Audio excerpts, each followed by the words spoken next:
Kỳ thủ quốc tế phân tích lý do Riot Game có tác sexy cho Joe Chibi. Cách đây ít giờ, nhiều kỳ thủ quốc tế đã bàn tán rất nhiều về một bài khảo sát của Riot Game về Joe.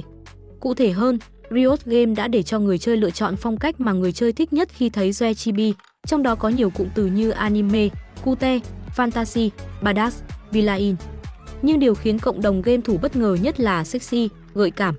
Điều này khiến không ít game thủ bất ngờ, bởi trong cả đấu trường chân lý và liên minh huyền thoại thì Joe đều không có nhân dạng của người trưởng thành.